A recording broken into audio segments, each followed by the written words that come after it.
Hey guys, today I'm going to be reviewing Season 1 of House of Guinness.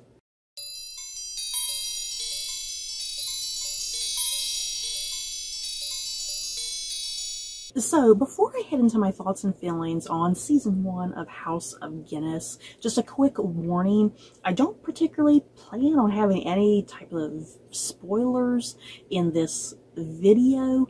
That being said though, this is based off of historical people and historical events, so certain things will kind of maybe just naturally pop up because I don't consider history to be a spoiler, but anything in the show that kind of maybe felt like it was more fictionalized, I'm obviously not going to sit and maybe spoil anything like that.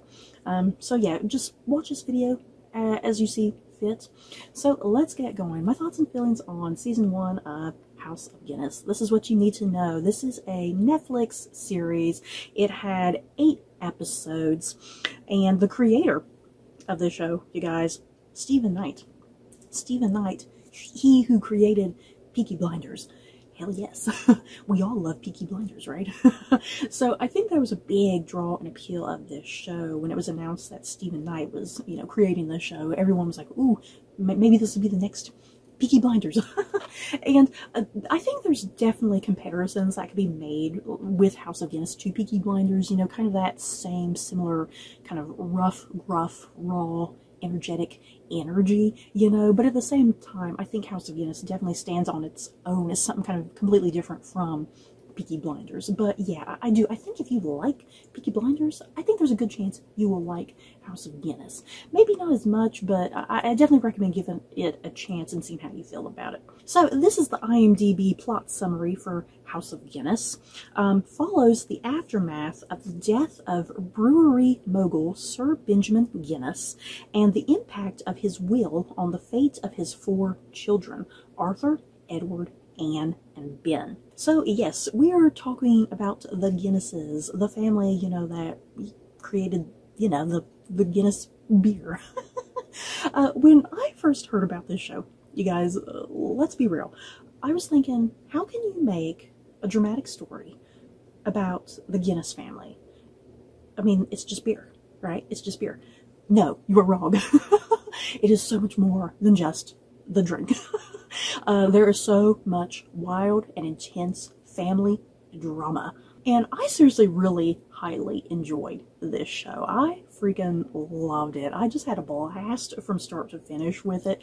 And I knew nothing going into this show about the real historical Guinness family. Knew absolutely nothing other than just, the brand name of Guinness. So I found this entire show to be just really captivating and interesting and I guess educational in its own way, just learning about these people. And like I said, it's so much more than just the brand name of Guinness. You have a really highly intense, dysfunctional family drama. And there's also a really huge political element to this story as well. A lot of political intrigue, a lot of family backstabbing, forbidden romances, which I had to question. I was like, are these forbidden romances like real things? And I do think the particular romances that are going on in this show, especially I think the 2 big ones, I shall say, I do think those were supposed to be kind of more fictionalized, but there was like a lot of speculation about them is kind of my understanding. And as I keep saying, it's just so much more than the family drama, because another big aspect of this show, like I said, because there's also this big huge political backdrop, there's also the backdrop of the Irish potato famine, kind of the aftermath of this, because yeah, like in Ireland there was like this big huge famine that happened, and there was a lot of starvation, there was a lot of death, there was extreme poverty.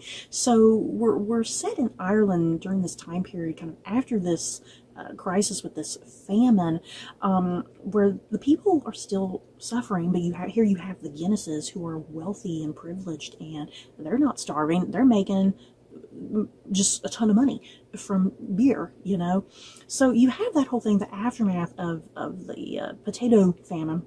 But then there's also kind of this other aspect of Ireland wanting their independence from England, obviously. And the famine is just kind of, you know, that's just one little thread. You know, the famine is just one thread that's kind of leading into this whole thing of Ireland forming this rebellion, wanting their independence. And we're seeing a lot of this group. They're known as the Fenians. And I had to look that up, you guys, because I've never heard of this group called the Fenians. I was like, what the hell are they even saying? Because I didn't have like no subtitles on at first, so I was like, I don't even know what they're talking about. What group is this? I had to do a quick like Wikipedia search about this group so I can get a better idea of what the group was. So I definitely recommend, as you're heading into this show, go to Wikipedia and do a quick search about the Fenians, because yeah, this is a whole group in Ireland that was seeking their independence from England during this time period. And I found some of the information that I was looking up. I found that really useful as I continued forward into the show. As far as just some, you know, random things about the show that I liked, I really liked the costuming of the show. I think hair and makeup was great. I was really surprised about the locations, because I just assumed, since this was set in Ireland, I just assumed they filmed in Ireland, but no, I got the shock of my life when I kind of was doing a little bit more searching about the show. The show actually didn't film in Ireland. They actually filmed a big bulk of it in England for certain aspects. I think there was a little minimal amount of it filmed in Ireland, but a huge, large chunk of it was England.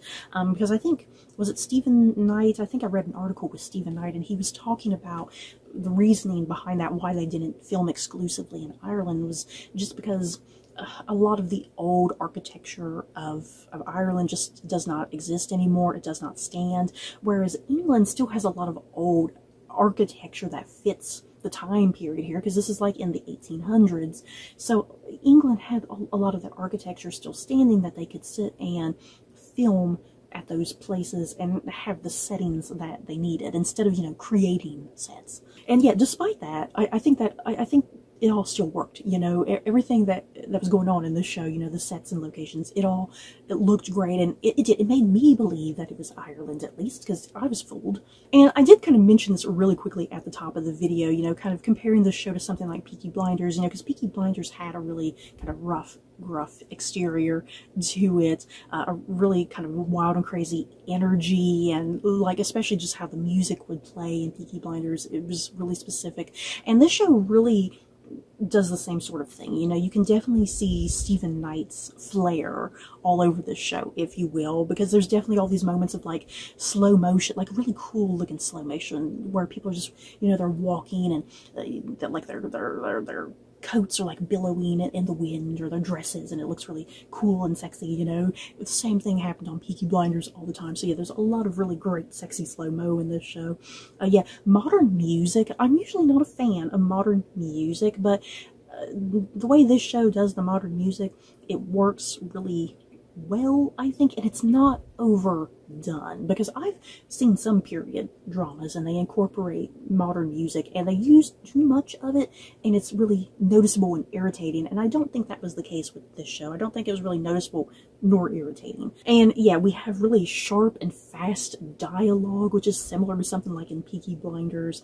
Yeah, brutality, grittiness, a really fantastic sense of humor to this show as well, which I appreciated. So just getting into the cast really quickly, because I loved this cast. I thought they were all just really perfectly cast for the roles and what was needed of them. Yes, starting with Anthony Boyle. He plays Arthur Guinness, and he is like the oldest son of the Guinness dynasty, if you will. Seriously, I loved Anthony Boyle in this show. I'm just so glad he is getting more and more opportunities. Like last year alone, I kid you not, I watched him in like 3 different shows last year, and everything I watched him in, I loved him. Like in particular, my favorite thing that I watched him in last year, he played John Wilkes Booth in a show called Manhunt, which was about the aftermath of the assassination of Abraham Lincoln. And like I said, he played John Wilkes Booth, and his performance was just so captivating, so freaking chilling. I loved it. So when I saw that he was cast here in House of Guinness, I was like, hell yes, Anthony Boyle, yes. But yeah, Arthur Guinness, like I said, he's the oldest of the Guinnesses. Yeah, he's supposed to be a member of Parliament, because as I said at the top of this video, because this show is set in the direct aftermath of the death of their father, and the will gets read and kind of all chaos goes from there within the Guinness family. So yeah, Arthur being the oldest, the most weight and responsibility on his shoulders, being in charge of this family. Yeah, there is a particular plot element with him. I'm not going to get into, because I do feel like that does kind of verge into spoiler territory, because it's an aspect of his life that, even like when I was doing some quick Google searching about him, it's an aspect of his life that has kind of been debated, and a lot of people aren't sure what is fact and fiction with this certain aspect of his life. But I liked how this show dealt with that aspect of his life, I shall say. But yeah, all of the praise and applause for Anthony Boyle's performance. He was definitely like one of my favorite characters on this show. There's something about his character. He could come across as kind of antagonistic, but also sympathetic. There's like a fine little line that he balances on, you know, between like, is he a hero? Is he a little bit more of a villain, you know? But I really loved his character, and yeah, Anthony Boyle's approach to Arthur. Moving on to the second next eldest Guinness, we have Louis Partridge playing Edward Guinness. Like I said, the second son. He after the death of their father, it's kind of his job, since he's not the oldest son, because once again, Arthur being the oldest, it's his job to represent the family in Parliament. And yeah, Edward, his responsibility, the weight of the brewery is falling on him, that he's going to be the one in charge of the brewery and continuing to have this family make their fortune, obviously. And yeah, this is something, what I liked about Edward's character, him getting the brewery is something that he's really looking forward to, and he already has a lot of these just really exciting changes that he wants to do for the brewery, especially for employees, like employee like rights and benefits. He really wants to make a change and do some different things that, you know, his peers are kind of like, oh, that's strange and odd, you know, why are you doing these things? So I really liked Edward as a character, and him really taking control of the brewery and the responsibility that comes with that, and him really wanting to make changes and make a difference, you know, like good changes and good differences. And another thing that Edward is looking for, he wants expansion. He wants the Guinness name, the Guinness brand to expand, because my understanding here at the start of the show, it's pretty much just like in the UK, it sounds like, you know, like it's not really even stretched out even into the rest of Europe, it doesn't sound like. But yeah, Edward, a big thing that he's wanting, he wants the brewery to expand to America, which is a big deal. That's like a big, huge business opportunity. So there's a lot of this show that there's quite a few episodes that do take place in America with a character going over there trying to expand the family business. Moving on to the next Guinness child, we have Anne Guinness, played by Emily Fairn. Yeah, I really liked Anne's character. She was kind of a character that was a little bit hit or miss for me, because there were things about her that I liked, but then there were other little aspects I was like, girl, you're a little bit irritating, calm down. But yeah, Anne is already married at the start of this show. She's not Anne Guinness. It's like Anne something else. I can't remember what her last name is, but yeah, she's already married. You definitely get the idea that she's in a kind of not a very happy marriage. It's just kind of dull, stale, boring, and yeah, she hasn't had a child yet, which is kind of a big deal in the show. She's trying to get a child throughout this entire season. And yeah, I think her role, especially being, you know, the only woman in the family, I think a big thing for her is this desire to, you know, keep the family structure together. You know, when the brothers are arguing and debating and kind of just going their own various different ways, you know, I think Anne kind of has that responsibility to try to keep this family intact, and when they all need a calm moment, you know, she brings that calm moment for them. And then playing the youngest Guinness, Benjamin, we have Fionn O'Shea, I think is how his name is pronounced. Yeah, the character of Benjamin Guinness, I think if I had to kind of maybe complain about something with this show, a big complaint of mine would be Benjamin, because it seemed like this show didn't really entirely know what to do with Benjamin, that they kind of put him in there where he needed to be, and then other times it almost felt a little forced, like they were trying to put him in there.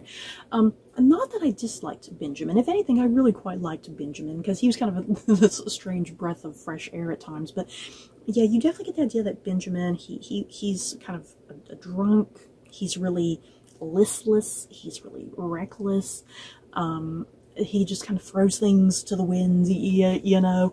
I don't know if that's true of history, you know, if the real Benjamin Guinness, if he was like this, you know, being the youngest child. And yeah, he's not going to be a member of parliament. He's not going to be the one running the brewery. So where the hell does he go? What does he do with his life exactly, you know? So it's like you definitely get the idea with his character, just he doesn't know what to do, and he's kind of just taking up space that he doesn't know what to do with. So it did, like I said, his character, I really liked his character, because if anything, he had a lot of really comedic moments in this show. There was a lot of really great comedic moments, but at the same time, it's like the show didn't really quite know what to do with him, and there was like sometimes he would just kind of randomly appear out of nowhere, and I would be like, oh yeah, that's right, there's another brother. Moving on, just to kind of touch on some of these other characters really, really quickly. James Norton is in this show, you guys. Seriously, does James Norton just, I feel like that man is just constantly working. He's just always in something, especially like a period drama. I'm not going to complain though, because I love James Norton. James Norton is playing a character named Rafferty. He's pretty much like the foreman at the brewery, and he's almost kind of like a bodyguard at times too. It's like he kind of has this dual role of kind of being kind of in charge in a sense at the brewery when, you know, the Guinnesses are not there, but also he's like kind of like this brawn when they need someone to fight their battles. He's there to fight their battles. I really like the character of Rafferty. It's like he kind of comes across a certain way, I think, in the front half of the season, but then I think you really, really start to slowly warm up to him by the second half, which I was kind of really surprised about, because I was just kind of expecting certain things with his character and his character to go a certain direction, and then where it did go, I was just really kind of pleasantly surprised the direction it did go. But I like the Rafferty character. Playing a character named Ellen, we have I think it's pronounced Neve. I had to look up a pronunciation guide. I think it's pronounced Neve McCormick. She's playing a woman who is part of the Fenian movement. And so we're seeing a lot of the perspective of like the lower classes through her eyes, because obviously our main characters are the Guinnesses. So Ellen provides this nice shift in perspective when we need that point of view from the lower classes, and how the lower classes are really thinking and feeling and what they're struggling with, because it's things that the Guinnesses obviously can't understand. But I really liked Ellen's character and kind of her story, the direction she took, how she in turn connects to the Guinnesses and what they're up to. And then we have Danielle Galligan. She plays Olivia, who is Arthur's wife. We get introduced to her fairly early in the show, so I don't think that's a spoiler to say. Once again, I don't consider history to be a spoiler. Arthur does get married. But yeah, I loved Olivia. Oh my god, you guys. Because out of the little small cluster of female characters that are in the show, Olivia easily stood out to me. She was easily my favorite. I just loved how she spoke, how she thought, how she viewed things. She had a great sense of wit and humor, and the direction of her character was just really pleasantly surprising as well, and I just really sympathized with her by the end of this show, you guys. Oh my god. And I found the relationship between her and Arthur to be so compelling and so fascinating. Definitely just a very must-watch aspect to the two of them whenever they were on screen together. And yeah, that's pretty much all I wanted to talk about with House of Guinness. Overall, I really loved this show, you guys, and I need a second season. Netflix, please. If Netflix doesn't renew the show, I'm going to be very highly upset. I really enjoyed it. And yeah, this show ends on a cliffhanger. Obviously, I'm not going to tell you what the cliffhanger is. You need to watch the show, but it ends in a cliffhanger and it's pretty shocking. I was like, oh my god. So I definitely need a second season after that cliffhanger, please. So you guys, that is it for my thoughts and feelings on House of Guinness. In the comments below, have you guys seen this show? Did you love it? Did you hate it? Who was your favorite Guinness? Like I said, I think my favorite was probably Arthur. But yeah, that's it. Don't forget to like, comment, and subscribe. And if you like this video, you may like these other videos. Bye guys.